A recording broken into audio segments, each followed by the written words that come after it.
Hi everybody, and welcome to week number 5 as we're going through our series 10 Values that Build Strong Families. Now this week on week number 5 we're really getting into some of those commandments, and one of those commandments that deals with people relating to people, and specifically families. The commandment that we're looking at today is the 5th commandment, as I said, and it's in Exodus 20 verse 12, and this is what it says. It says, "Honor your father and mother, so that you may live long in the land." Now, as we talked about this last Sunday, we started off by just noting the fact that in Canada today, we have a situation relative to families that's a major problem. Did you realize, and we mentioned this on Sunday, that almost 50% of marriages end in divorce? 48% is what the statistics tell us in Canada. But here's the crazy thing. The average length of the marriage is 14 years. In Ottawa, it's actually 13.8 years. That means that there are marriages that last less than that even. That's just the average. And so there's a real problem here in our country today. And as we pointed out on Sunday, this commandment about honoring your parents has a direct relationship on all your relationships with other people, and particularly in your marriage. Now, at first glance, when you look at this commandment, it looks like, well, this is easy to follow. It's pretty easy to understand until you begin to look at the realities of life. You know and I know that this world is broken. And some of us come from broken backgrounds. We come from broken families. We come from hurtful situations. And when you look at our lives, often life is messy. And life is tough and it's painful. And so this commandment, at first glance, it looks easy. But actually, it's quite challenging. But it is quite rewarding. And so when you get to your question time today, when you're discussing the questions, I want you to be really open and honest with each other, because the fact is we need to help each other to know, how can we practically do this? And how do we honor parents that maybe don't humanly deserve honor, people that have actually been hurtful towards us or even abusive or deserted us? And we talked a little bit about this on Sunday.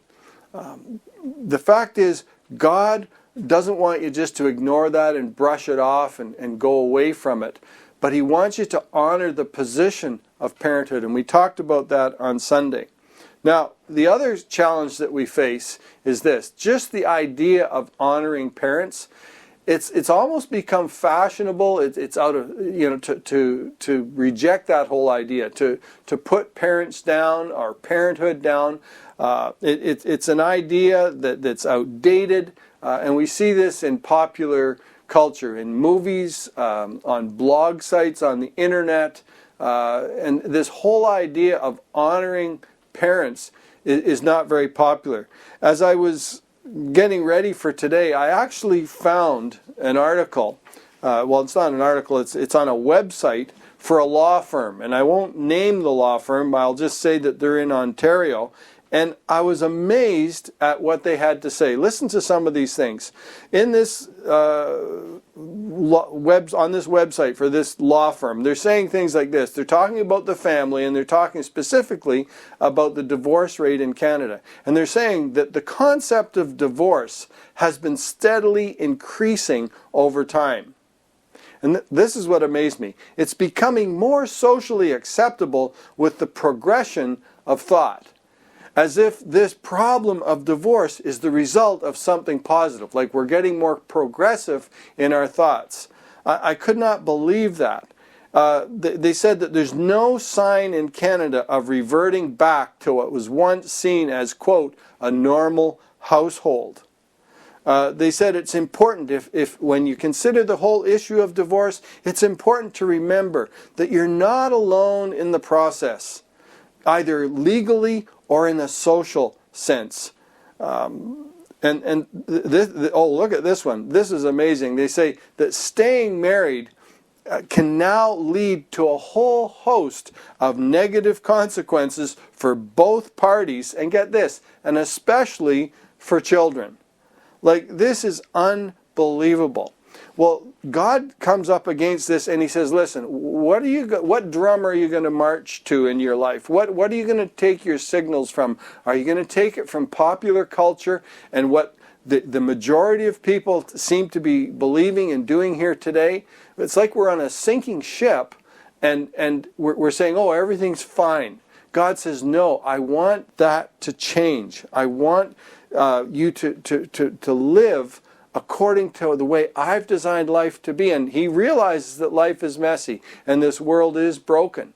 But he says, I want you, in spite of that, I want you to connect with me. And one of the ways is to honor your parents, because this has a direct relationship on how you build your marriage if you're married and how you have relationships in every area of your life.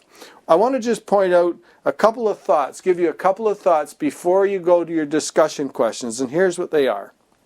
First is this: God tells us to honor our parents so that we will ultimately learn to honor God. God has given us the parents that he has, and we have parents. Why? It's a model, it's a laboratory, it's where we learn to first honor God. It's where we learn to honor authority, because God is the Lord. He is the ultimate authority.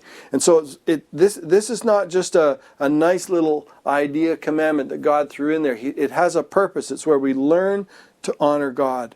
The second thought I want to throw out, and we've just mentioned this a little bit, in this broken world, it's not always easy and straightforward to obey this commandment. Like, how do I practically do this? In your discussion time today, I think you're going to have a chance to really open up with each other and encourage one another with the realities of where we're all coming from.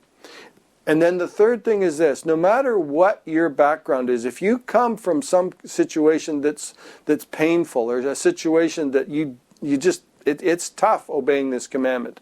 If you are a parent, okay, you have the opportunity to break the chain of pain and break the chain of hurt and start as best you can to follow God and model and point your children to God and teach them what it means to honor him. And one of the ways that you do that is to be honorable as a parent. And we talked about that on Sunday. All right, well, that's all I'm going to say today for our introduction. I want you to take the questions that you've got there on your study sheet and feel free and take the risk of opening up with each other and pray for one another, because the reality is that we are swimming upstream when it comes to following this commandment in our culture today. But God wants the very best for you and the best for your kids and your families. All right, have a great discussion time, and we'll see you next week.